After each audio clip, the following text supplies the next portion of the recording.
weltare ɓiɓɓe fulɓe andu diine maɗa fedde heblo sukaɓe africa weltare tv takusana yoni to dabiya to kobɓillo to cilogna to ndulumaji dembe to ndulumaji funeɓe to dunga wuuro ceerno dunga bosoya to dunga wuuro alpha ko on takusan juula ha e nder galle ceerno bocara alpha bato hoore fonde ko on takusan kadi juula ha e nder galle ceerno aliou thiama to wuuro sogui ko taari ɗum kala ene jeeya e gardiɗi kabaruji men to leydi sénégal biyetenoɗo samba sall gonnoɗo le doyen de juge mo leydi sénégal jaltunoɗo aduna guila alkamisa ɓennuɗo o ko aljuma hanki o wirna to bamule julɓe to wuuro mabɓe sokona to leydi mauritanie catala halfinaɓe ko fati haɓade caragol mboroso coronavirus ɓe joɗinoma batu mabɓe aljuma hanki o ɓe kawri kamɓe kala so lewru korka ndu darima ko fati kulala hittolelo ma hoybitine baɗɗo tuddogal 0 heure ha subaka mangal wattu fuɗɗade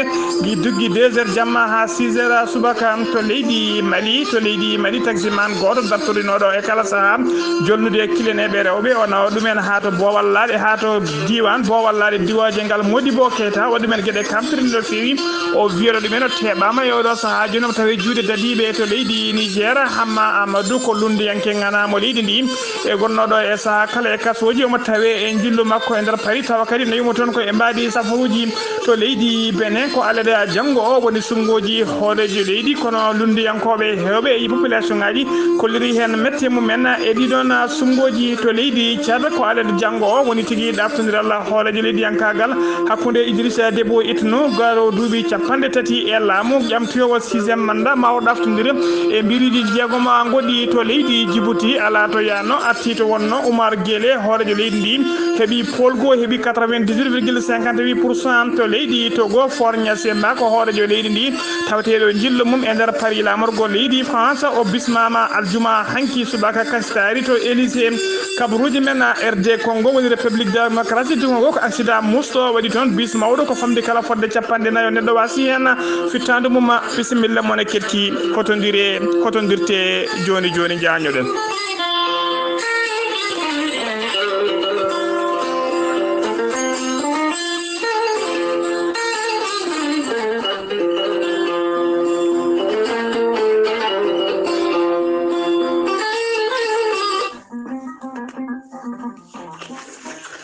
ceerno Djiby Sy ko safriyanke wittiyanke safruji fina tawa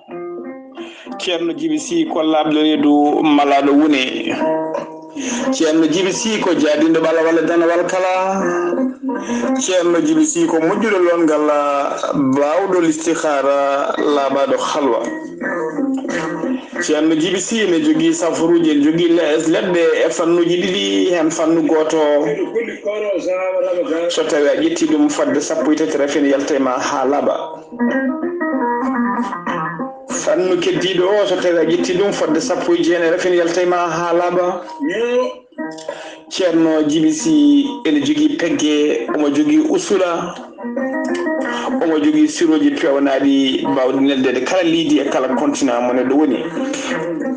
ceerno Djiby Sy ne wiya dendagal kileneɓe mum yiɗi waɗnede listihara kala nodduɗomo walla ɗaccuɗo o joyi yo ɗaccu inde mum inde nene mum so tawi o ari o jaabo ɗum ha cikka mataw ko nder ɓerde ma o hoɗi ceerno Djiby Sy ene yawra rewɓe ronkuɓe sowade e rewɓe ɓe darotake omo yawrane kadi weddaɓe korte e waɗaɓe mbaɗaɓe badnal kala ceerno Djiby Sy ne yawi firti ɗum ha soro ladde ceerno Djiby Sy ene tawe nder Nouakchott base makko mawɗo ne tawe sara jeere nettet sa ari ha to jeere nettet so tawi a waɗi 47 22 80 84 ma hawre ceerno Djiby Sy ceerno Djiby Sy kadi ene jogui base muɗum ene tawe nder leydi Mali tawete toon ko miñi kono wiye ceerno Samba Sy numéro mum ko 00223 90 22 94 71 ceerno Djiby Sy ne andina dendagal kiɗene mum yo gandu wonde marchandise uji e leɗɗe kese pul gari joni ceerno Djiby Sy kadi ene andina dendagal bandiraɓe kala garowo arande safaruji mum nde jomum so ronkani addora bidon mum 5 litres walla addora siwo muɗum so waɗi safaruji mum hano hanniti ni ceerno Djiby Sy komo Allah luɓi hande gandal safro yimbe ha cella dum non badden dandu faade makko docteur Djibiso ko wittiyanke safriyanke safuruji fina tawa docteur Djibiso le grand guérisseur ko labdoredu malado wone kumpitido golal muhano hani sani docteur Djibiso ene safrakista fibroma ndogam sita rewbe ronko be sowade e rewbe be daratake om safra e morayida warbe fidabe wondube e sopisa e warbe usrabe ngoragu e jipibe e les kala docteur Djibiso cagande wadi jillu mum to magama e nyalawma hande o matawe to base makko mawdo to kidira docteur Djibiso en andina Mauritanie non so korka ka mai juude julama maw artu hano ha ndisni der leydi Mauritanie o jikko o jokka jillu makko ha to likseba ha to kay haydi ha e yoga e gure tawtede e der leydi Mauritanie docteur Djibiso ne andina dendangal kilinebe mumma wonde base makko gonnodo to wuro sogi on base o do saha joni artine tawe to magama tawa kadi tawte don ko minni ko labado golle de bitedo makiban docteur Djibiso le grand guérisseur nandina bandirabe o do saha joni bazuji makko tati hen base go tawte ko do Dakar lamorgo leydi Sénégal base goto tawe to kidira base makko kidido gonnodo wuro sogi o do saha joni tawe to magama docteur Djibiso ne andina dendangal kilinebe makko wonde ledde kesse kebama tawa kadi ko promotion ko fate lewru korka o mo andina kadi dendangal kilinebe makko kala to bawda wonde der leydi Mali to leydi Sénégal der leydi Mauritanie to bawda wonde kala son pamodiri ha to Europe ledde ma son pamodiri o mo wawinirde ma ha ledde ma jetto e juude ma ha no hanirtani docteur Djibiso le grand guérisseur en wiya kala jiddo do ko buri labde mbatta 77 244 92 81 walla mbada 78 353 28 92 walla kadi mbada numéro makko leydi Mali ko WhatsApp aussi mbatta ko 00 223 70 85 72 47 docteur Djibiso le grand guérisseur en wiya mbadden dando faade makko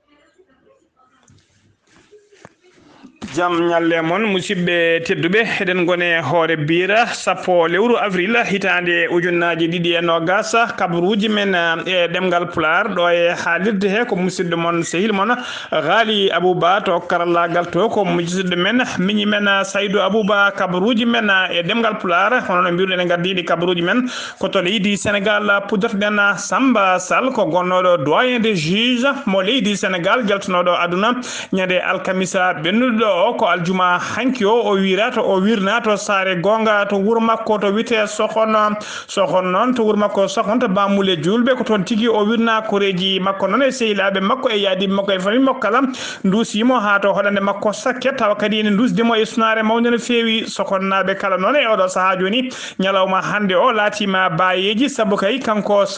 Samba Sall burnodo lollide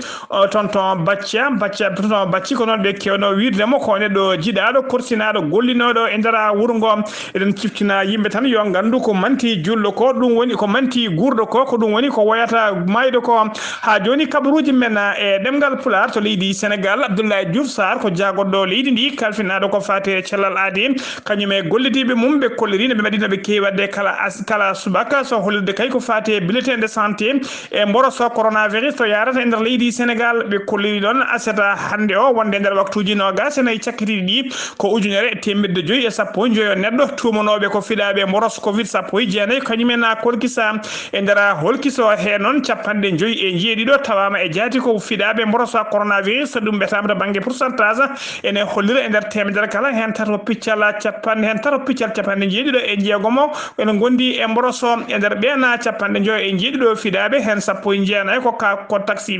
woni tigi memondirnobe e wondube rafio cappande heddibe capantaro en jeeta jetoro heddiɓe kala noon koko wiyete ka communautaire woni hay goto men anda tigi to ƴetti oɗon brosa ɓe kolliri noon e nder ɓe cellano ɓe hen capanɗe jeeɗiɗo kepti cellal mumen hano hannirta ni 17 tampi sanne ma ballite to banggue fofango yimɓe toto kawri ala dial tuggue hanki faade ñalawma hande o moros coronavirus noon ko laati leydi ndi faade oɗo saaha joni ko windite doggol corona e nder jokli leydi Sénégal kala koɓe capantati e jeenayyi ujunere ene fayi temedere e capanɗe jeegomo e yimɓe nayo e nder ɓen noon hen capantati e jeetati ujunere temedere neɗɗo goto keeɓino cellal mumen hano hannirta ni ujunere e capanɗe jeeɗiɗo neɗɗo kawri e ladial e oɗo ñalawma hande hedde juuɗe safroɓe fota ko fiɗaɓe coronavirus kamɓe kala koɓe temedere capanɗe jeetato e joyo neɗɗon teska noon e oɗo saaha joni e ɗum usti no feewi e moros on usti no feewi e nder jokli leydi Sénégal kala ha joni kabaruji men e ɗemgal pular to leydi Sénégal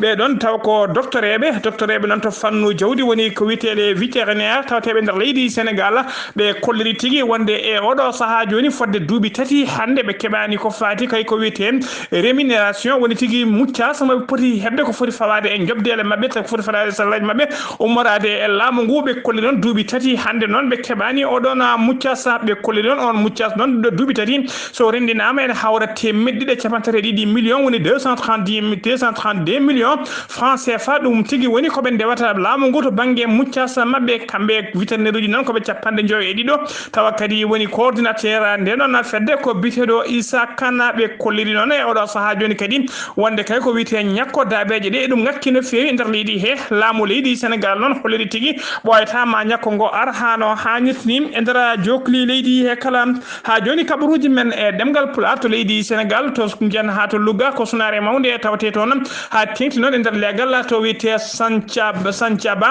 Santhiaba Sud ɗum ne tawi nder commune mo Louga ko chauffeur goto kañum tigui ƴetti fetel kañum fijiranno fetel kawmum o harti fiyande on dano fetel o ne waɗi kure taw ko kure gongre gonga fetel o mo hinde calibre 12 ko ɗon tigui felli fiyande ɗe noon kure ɗen jaabi tigui koye ɓinguel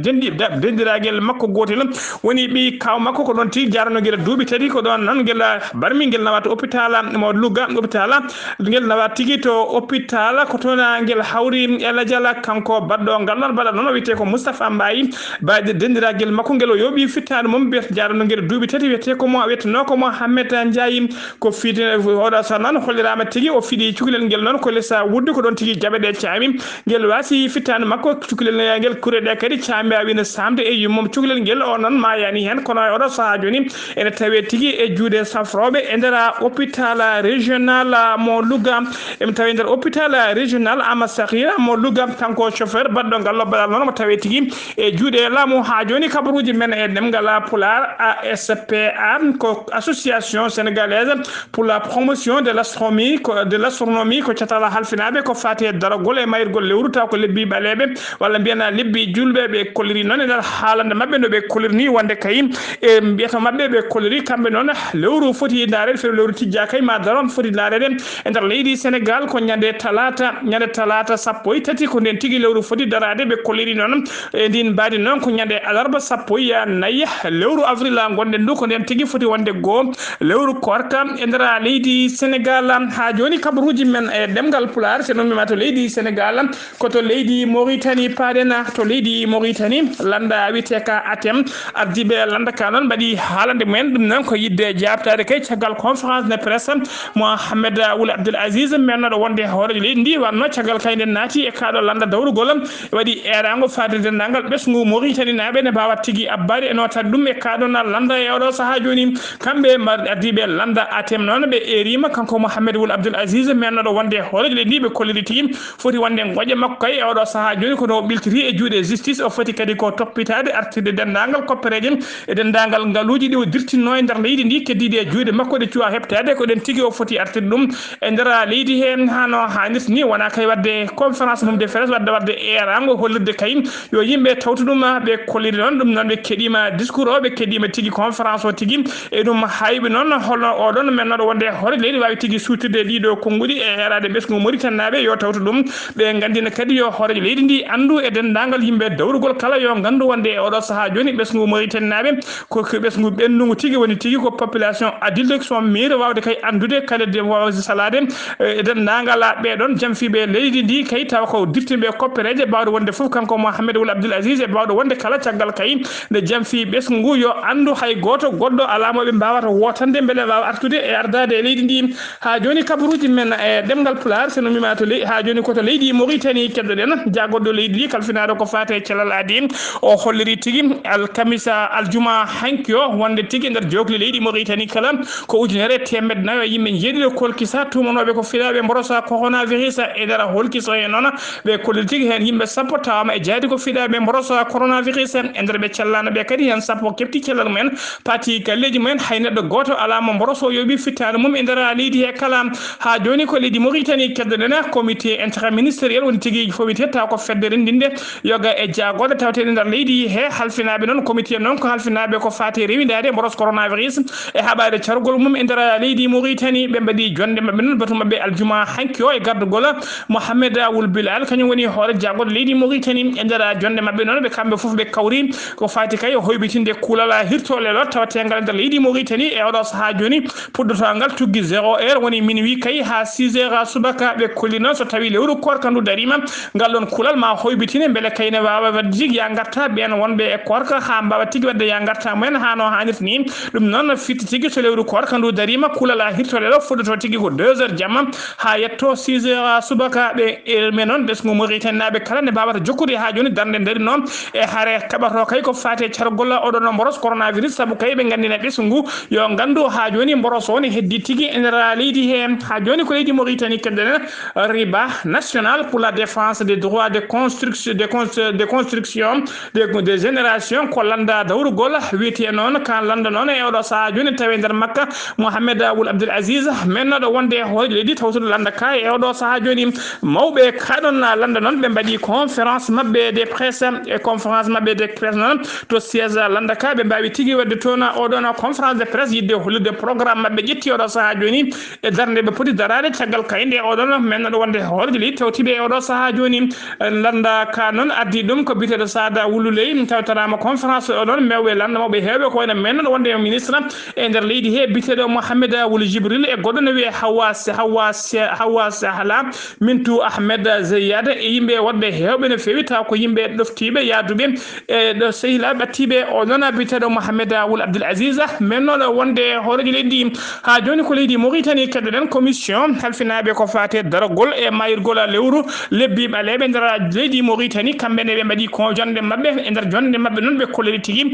ko fate darogol lewru korka ene tijja tigui ko ñande tijja tigui ko ñande altine 12 lewru gonɗen du ko nden tigui tijjama lewru korka ndu daro ko kikiɗe muɗum dendagal ɓesgu Mauritanie kala kuccitta fayinnague ƴewde so tawi kay lewru ndu ma yiyen ɓe mbaɗi erango noon faade dendagal ɓesgu kala bawɗo yiide kay nde lewru ndu wawata jokkude sous commission ngaji halfinaɓe ko fate darogol lewru ɓe kolliri noon kamɓe ne tijja tigui nder leydi Mauritanie so ala ko faali kay korka foti fuɗɗade ko ñande talata 13 lewru avril ndu gonɗen ndu ha joni ko leydi Mauritanie keddoɗen jagoɗo leydi ndi kalfinaɗo ko fate gueɗe nder leydi e jaccinago laamu woni ministre de l'intérieur o holliri tigui e nder haalande makko wonde fedde wuyɓe tam hinde agresseur tampinoɓe noctionnaɓe ha tengti noon e leegal elminaneɓe jeere elmina marché elmina e oɗo saaha joni kañumen kala teɓama ndena fedde wuyɓe noon ɓe dartorino ko e kala saaha ko ɗaccude kay heddade e nder jeere he ha jamma fuɗɗo kikiɗe fuɗɗo hirde e gan sanga to yi ha hiiri ko ɗon tigui e caggal nde ɓe cuuɗi e nder yoga e taaɓe ko ɗon ɓe mbawata yaltude nder to ɓe cuuɗi ɗo ɓe mbawa yande e ɓeɗon arnoɓe wadde accaji mumen walla arnoɓe wadde jeyguji mumen e nder jeere heɓe kefte ngaluji mumen e koppereji men kala ɓe jaade hen hollirama noon e oɗo saaha joni kamɓe kala ɓe teɓama eɓe tawe tigui e juuɗe dadiɓe ha joni kabaruji men e ɗemgal Pulaar so numima to leydi Mauritanie koto leydi Mali paɗen to leydi Mali noon taximan goto dartorinoɗo kay e kala saaha jolnude rewɓe tawa kadi ko rewɓe o heewi suɓaɓe o yiiɗi jolnude o jolna ɗumen kewno o kanko taximan noon o heewi dogde tan ko lawol ummade kay nder taw ko lawol pangol to aéroport Modibo Keita aéroport international mo Modibo Keita kanko noon e kala saaha o heewi tigui ko so tawi o jolni rewɓeɓe o nawi ɗumen ha zone aéroport o ko ɗon tigui o wawata taw ko nokku jewɗo no fewi o waɗaɓe menacé de mort o yaltina tigui labɓe walla fetel hulɓinaɓe o guijoɓe o wawa tigui hulɓindeɓe saaha o fiyaɓe o torlaɓe o heɓta dendagal koɓe joguino kadi o rutto violaɓe o dartiri ɗum dartiri noon e oɗo saaha joni o teɓama o tawi tigui e juuɗe dariɓe ɗum noon ko caggal kayde plainte uji kewɗi mbaɗa tawa ɗin plainte uji foof mbaɗete ko contre taximan goto e oɗo saaha joni noon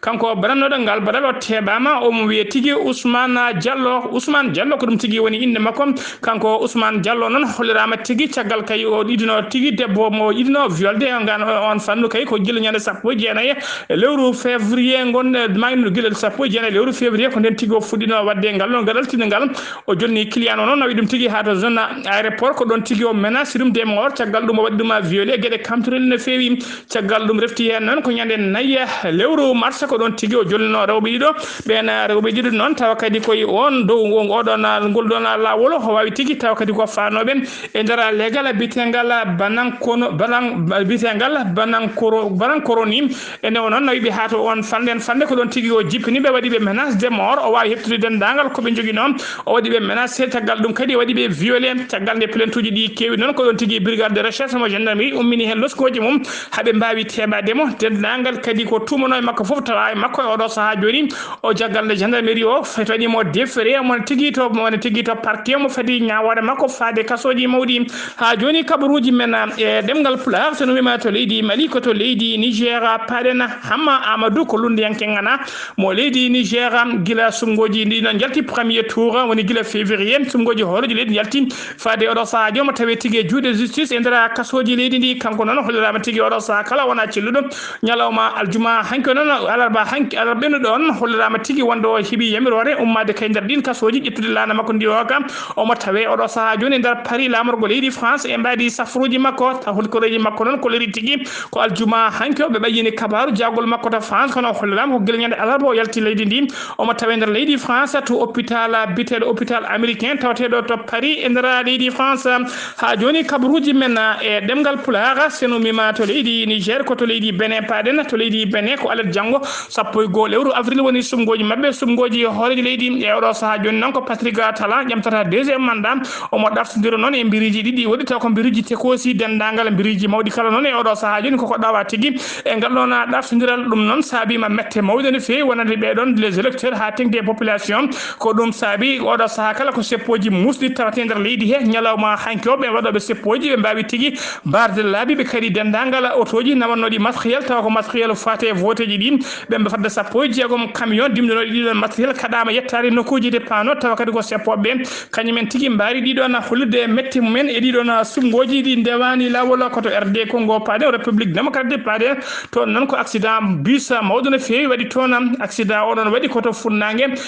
ko wuro witengo kiwulu ena tawe tigi to funnange Kinshasa bus mawdo non ko bus wadi accident taw mo jolluno yimbe hewbe no fewi mo jolluno kadi produit inflammable woni tigi gede jawde sumde no fewi caggal nde o yani non wadi accident ko don tigi bus o sumiru piti jenge fodde capande nayo neddo wasi hen fittare mum taw fof ko sumbe ha koni woni tigi wite brûlé vif fumi ha mbasi hen pitare men fodde capantati e go neddo Allah dandi dum en e halka amayde hen kono hewbe mabbe ko ngañima wade nder ben kadi hen jeena tampino fewi e wiide kay gouverneur falde obe politique accident wadi ko nyaade alkamisa benno e tollongo do wuro witengo kiwawa ko to leydi num ha joni kabaruji men e demgal pulaar ko to leydi Tchad padena to leydi Tchad non ruma jarriba gasi ha laabi gila aljuma benno aljuma hanki on ruma dangala bubaji ruma jarriba kala tasi ha laabi ko aleda jango won tigi sumgoji taw ko sumgoji horeji leydi Idrissa Déby etnu laamido leydi ndi kan won dubi capantati hande e odo saha joni jamti o 6e mandat ma o daftindiro e mbiruji jeegoma goddi ko gila nona gila aljuma kikide min wi ko den tigi mbiruji den tigi